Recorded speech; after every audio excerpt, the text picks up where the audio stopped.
I met Swami Kriyananda when I was 12 or 13. That was about 9 years back, and I met him with my family in Gurgaon, where he had come from the US to set up the first Ananda Center in India. I met Swami Kriyananda through Ananda.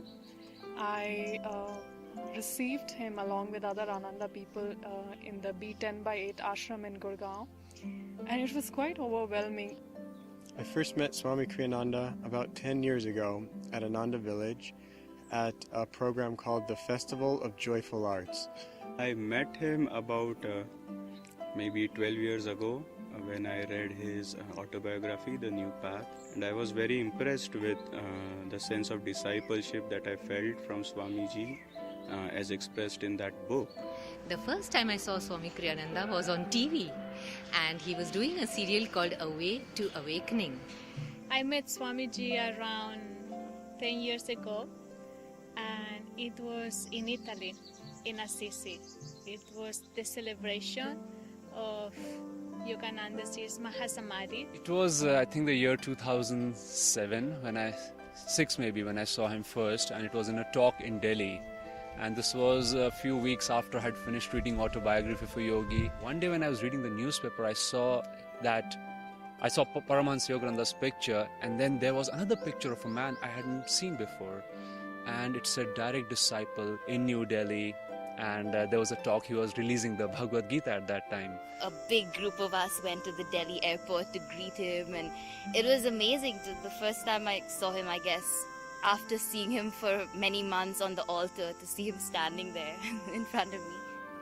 I first met Swami Kriyananda in his house in Assisi, Italy, about 3.5 years ago in 2011. I was really amazed on the power of his voice. I always thought that old people, they were not so powerful, but Swami only through his voice already could carry so much power, and I was so amazed. We had a breakfast with Swamiji, and that was my first darshan of Guruji. I wanted to see him before anyone else and get his blessings, so I came up to the path, and I saw Swamiji drive down in his car. That was my first ever sighting of Guruji. I had this blessing from a distance, and I was so overwhelmed with joy to see Guruji in this incarnation that it just left me with nothing but tears of love and joy and bliss. Education for Life by Swami. Actually, it was by also J. Donald Walters. I didn't know for quite a while that it was the same person. And I was fascinated as I read the book online, and I just felt like I had known him for a very, very long time. He was coming to the East Coast, which was very close to where I was living, and he said, "Would you like to come and meet?" So I said, "Oh, that would be nice." So I came up, and I felt like I had known him now even more than ever. When I first met Swami Kriyananda personally was right here in the Pune community. His house had just been constructed and he just moved out with his staff. The moment Swami came, he brought with him not only hundreds of people, but just a lot of energy. Suddenly all the projects started, doing better. The energy of the community changed. People understood what we were trying to do here. Even our relations with the nearby villages started to improve. It was just his presence just changed the entire vibration of the community. I first saw Swami Kriyananda in quite an unusual place, the Metropolitan Mall, Gurgaon. I was so touched by just that one sight. I did not speak to him or get into a conversation. He was just passing by. But there was so much love in the way he just looked at me, and that's how I came to Ananda. The first time I met Swamiji was in 2005. It was my second trip to Ananda, and Swami had just opened his store, which he liked very much, in Wishing Tree, in the mall in Gurgaon. And he used to go there for coffee, and one of the monks took me there and said, "Swami's at the coffee shop, and so let's go." So we just rushed there, and he introduced me to Swami just near there. Swami said, "How are you?" And he said, "So have you read Sadhu Beware?" And he had written that book recently, and so I said, yes sir, in fact I've read most of it. And then he said, very good, and that was it. I actually went and reread the book and found my guidance that, whether should I become a monk or no. And it helped me in a great way. So even though Swami just asked me one question, in that sense, it kind of put my mind in a certain direction. Before I met Swami Kriyananda, I was already a part of the choir, and when I met him, it was at a Christmas dinner party in Gurgaon, and I was just 8 years old at that time. So when I met him, it was like, okay, this is the guy who wrote that music. So I was like really happy to see him. I first met Swamiji at one of the satsang in Gurgaon, and once I got a chance to prepare a meal for Swamiji, that day I was just overjoyed. What really appealed to me was his simplicity. He was approachable. People could go talk to him. He would smile at us. So there was a kind of personal connection that I always felt. It was the first time I'd ever met him, and he had a stillness in his eyes as he lectured that I was so jealous of, that I couldn't obtain that stillness even in my deep meditations. And there he was on stage talking, and yet he had this stillness. It was so deep I literally started crying. I just felt such an overwhelming sense of joy and love. I had tears in my eyes. I don't know why. I think now that I look back, it must be some recognition, and that love just came back, and I just cried, I remember. There was always this feeling of a father figure. It was like whatever Swamiji said, that was the last word in things, and there was just implicit faith in whatever he said, and you just knew that whatever advice he gave you or whatever he told you, it would work out accordingly and things would be fine. He was scheduled to give a talk, but on the morning of the talk he suddenly took ill, and we all were wondering whether he would be able to give the talk or not. But he did come for the talk, and I remember throughout the talk it was a great physical effort for him to speak. Every word, every sentence came after a deep sigh, and I remember thinking, will he make it through this talk? And he spoke for more than an hour. And at that time I remember telling myself, this was a true spiritual warrior. This is a true spiritual hero. I didn't even know the word aura by that time in my medical studies, but there was something emanating from him which was very profound. And then of course when he spoke, what I faintly remember was he was simply sharing. The only thing that I remember myself thinking about him was, I'm in front of a king. That I was in front of someone very noble, very big, very wise. Whenever I've heard Swami Kriyananda, I've always felt some deep love coming into my heart, some bliss, some stillness. Suddenly I felt my heart open. Actually, expanse happened. I never knew hearts could open in a physical way like that. Later I came to know that my heart was filled with a divine love, all because of Swamiji's presence. The thing that I liked about Swamiji was that he noticed that I was there, and like every event he used to be like, oh, so you're singing again with us today, and I used to be like, okay, he remembers me. And I used to be really nervous when I went on stage, but then when I saw him, he was just smiling and he was like greeting everyone. He used to be just like, okay, it's going to be fine. It was wonderful to first of all see the joy on his face of seeing so many devotees there to greet him. And also, all I could think even at that point was, if there was one opportunity that God was coming down in the form of to bring light into my life in this incarnation, it was standing there in front of through Swami Kriyananda.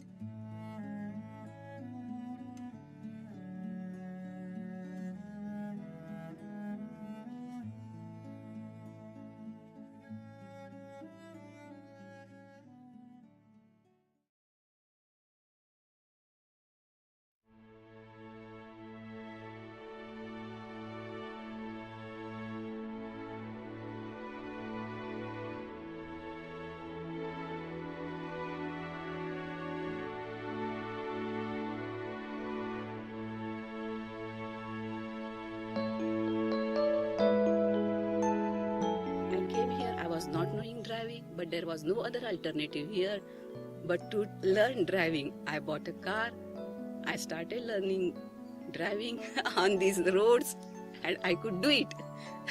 I could do it. I never imagined that I will do all these things. That was a material life, okay. But spiritually, if you'll ask me, here I learned that how a disciple should be. I became my Gurudev's disciple here. I think amongst many things that I learned from Swamiji and the teachings, I think the love for God and the discipleship, I think that is what is, it has left an everlasting impression on me. Irrespective of what we do in life, how we can ever be, always remembering God, and how we can, love God in whatever we do. I happened to ask Swamiji at a satsang when the time came for questions as to how does one cope with self-pity. And his simple two-word answer to me was, serve more. Serving has healed me in many, many ways. And I realized how powerful and simple solutions Swamiji gives to some of the problems that look so large to us in everyday life. When I met him, he asked me a question. He said, do you have any question? And I said, no, sir. And then he said, well, there must be. Then after a while he said, are you sure? I said, yeah. He said, are you sure? And by this time I thought he's trying to, maybe there's something which is still lingering. And the thought was, and I said, sir, I was doing this course and my parents were very nice, my teachers are nice. I just wasn't happy but with life, and I wanted to, that's why I came here. Before even I could finish my question now, did I do the right thing? He interrupted and he said, man's highest responsibility is to find God. And I think you've done the right thing by coming here. Whenever you were in his presence, you always felt uplifted, always. And whenever he would laugh, you had to laugh. Whenever he would smile, you had to smile. And not because of any mind preset, it was because his laughter, his smile was so contagious that you just felt like you wanted to share that joy that he was feeling. I think he has taught me more than anything else to enjoy everything with the joy of God and try to find the joy in everything. There is no division between service, between talking to people, between meditating, between helping others, between having fun or not. I think I'm learning how to do that, and he has been the main one to show me the way how to do it. I remember when we were trying to make this film on Swami's life, and he offered me the role of playing the seeker, and he said to me, but you're going to have a lot of devotion. And I realized at that time that he was specifically giving me this role because he probably saw the lack of it in my life. And so from that point on, I kind of decided, or I tried my best to try to be more devotional, to bring out more of the heart quality in my relationship with Swami, in my relationship with Guru and God. In fact, it is Swamiji who has transformed my whole life. It is Swamiji who has brought me to the spiritual path. If I had not seen him on TV that day, I don't know whether I would have ever followed any path. Swamiji's life has exemplified the highest in discipleship, and whenever I find myself reflecting about discipleship, his life is the answer for me. To put it simply, Guruji gave me a life of discipleship, and Ananda gave me a life of fellowship. So what more can one ask for in one lifetime? I'm a changed person completely. My life is changed forever.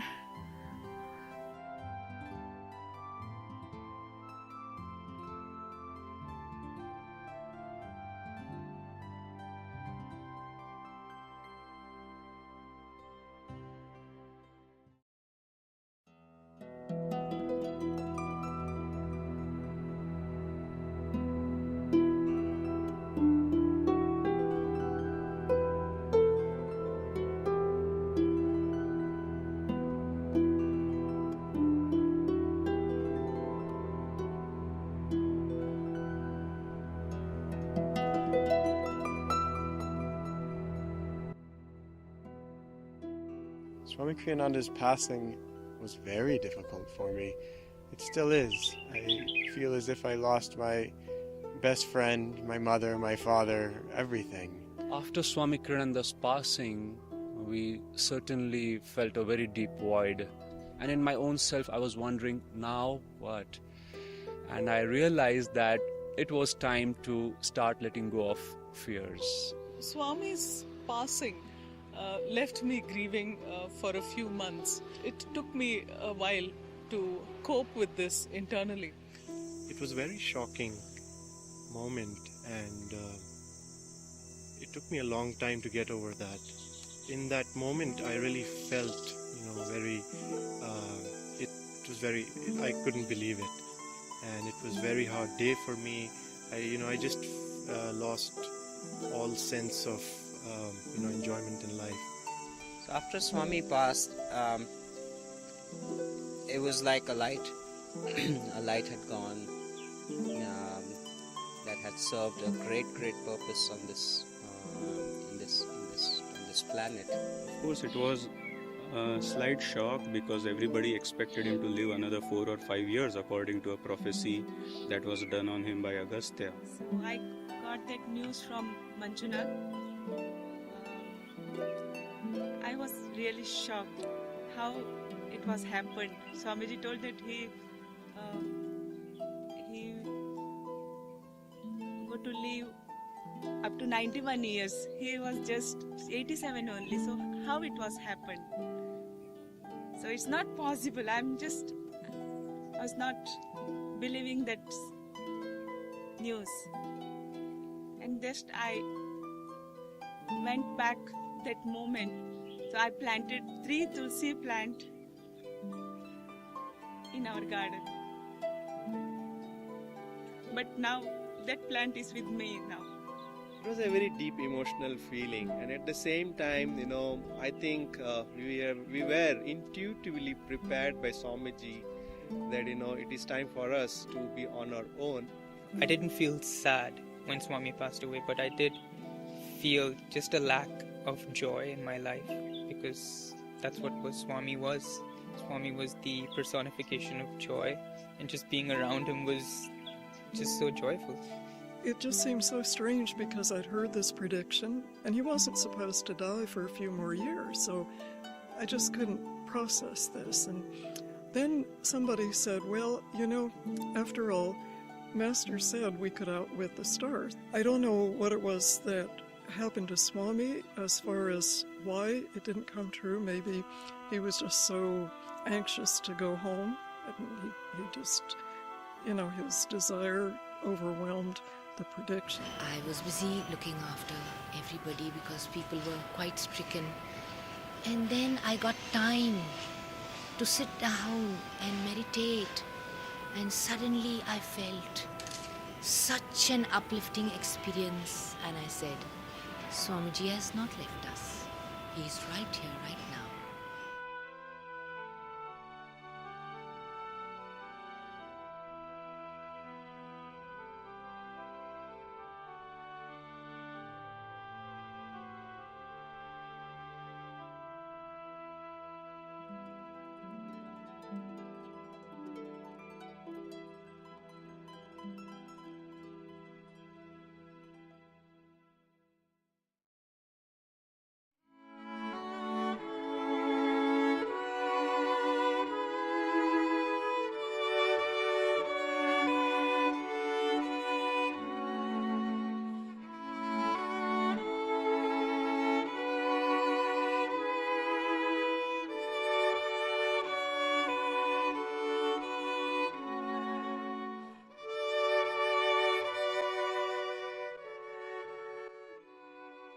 Now I feel a deep responsibility to be a friend to others as Swami Kriyananda has been to me.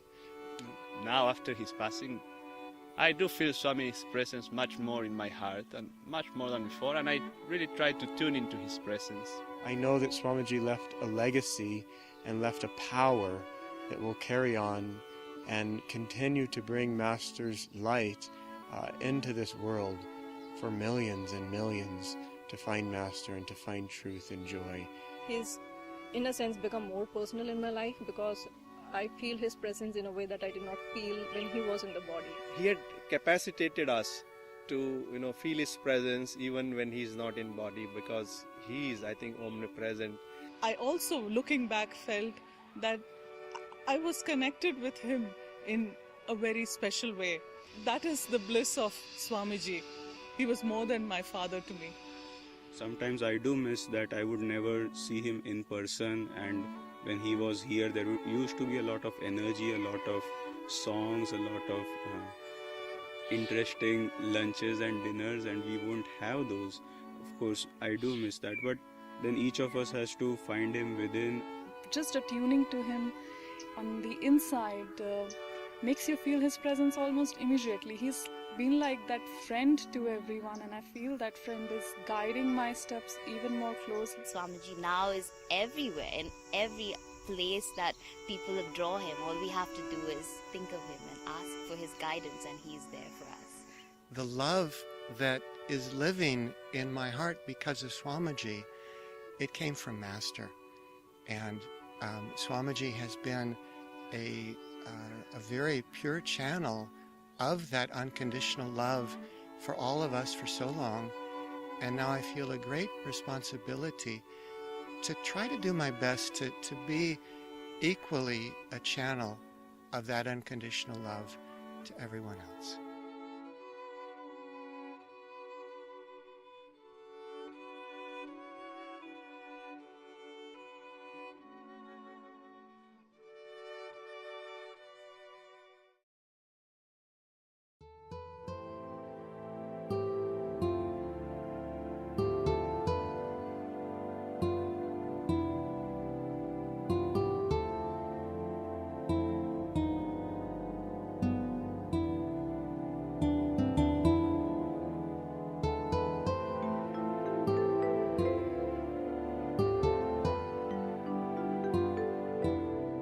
One of the ways I love to connect with him is to go to a place that I know he's been to, in his house or where he had tea, and just try to feel his presence more over there. And that's a place where I know he's been, and I know I've had a connection with him over there. So it's easier for me to ask him something when I'm in that environment, in that vibration. To me now personally, it feels like a beautiful challenge on one level, to spend the rest of my life trying to deepen that relationship. And it's hard on one level. Some days it can become very sad to realize he's not there anymore, but then more and more I feel it's a wonderful opportunity to deepen that relationship.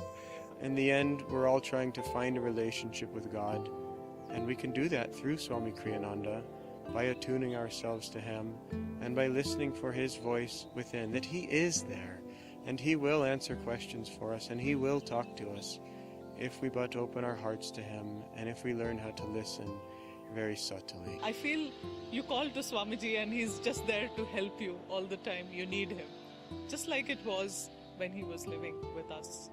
Even newer people coming to Ananda saying that they feel so much of joy and so much of transformation through these teachings. So he's able to change people through his books, his music, his writing, everything, the satsangs, Ananda that he's created, communities.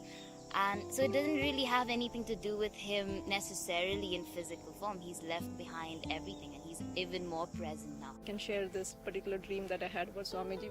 There was something made me very sad at a soul level, and that night I had this dream about Swamiji.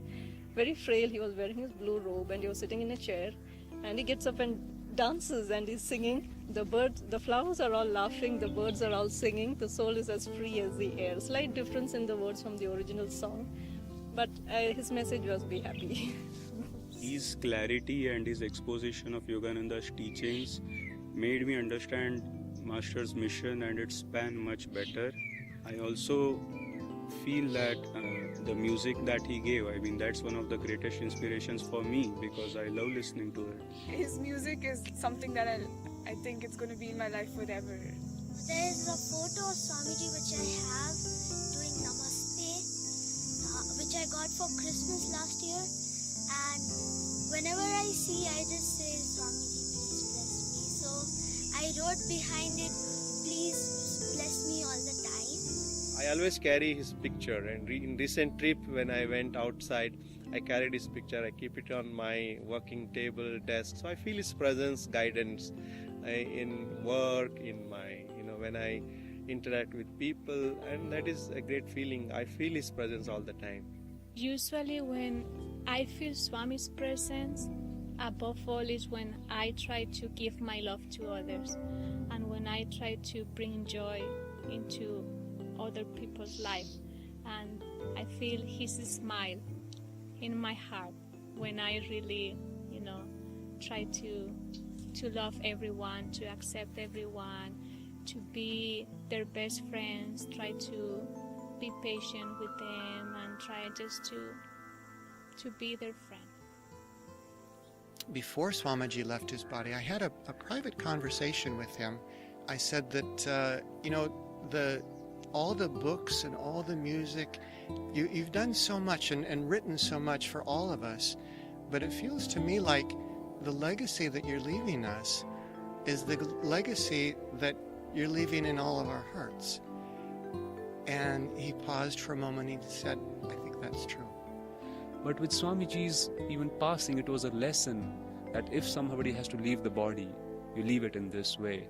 That you leave the feeling there was one of a man who has done what was given to him. A man who has finished his task. A great amount of gratitude for all that he has given to Master's work. But also to make the path of yoga and the path of self-realization very accessible to a youth like me. Swamiji, thank you for the family, thank you for Ananda, and thank you for showing the highest way in discipleship. Thank you, Swamiji, for sharing the joy with us. I really like the music here. Dear Swamiji, I am very grateful that you played a very instrumental part in bringing me to Ananda community and making me to walk on the steps of yoga. Thank you, Swamiji. I mean, you gave me a life. You gave me a chance to have such a deeper life, such a more meaningful life. Thank you, Swamiji, for being my friend and guide, for being the teacher who selflessly always pointed us in the direction of Master and the Gurus. The teachings that you brought to us are practical ways of living, and I'm always grateful to you for being in my life. The way you respond to challenges in general, which would be to look on them as examples of life as a school. This is certainly one of the things that brought us together in the beginning, that sense of education for life, as life is a school, and so a challenge or a bad thing is simply a lesson to get through and learn, and you really did this most beautifully, so thank you. I offer my words in gratitude from my heart. Thank you so much, Swamiji. I'm not leaving your hand, and I know you will not leave my hand. Thank you for being in my life, and thank you for accepting me as your child. I think the best I could do is just lay my head at his feet and hope that I've been a good disciple. Swamiji, we are really grateful, thankful to you for your devotion, and that devotion you have passed on to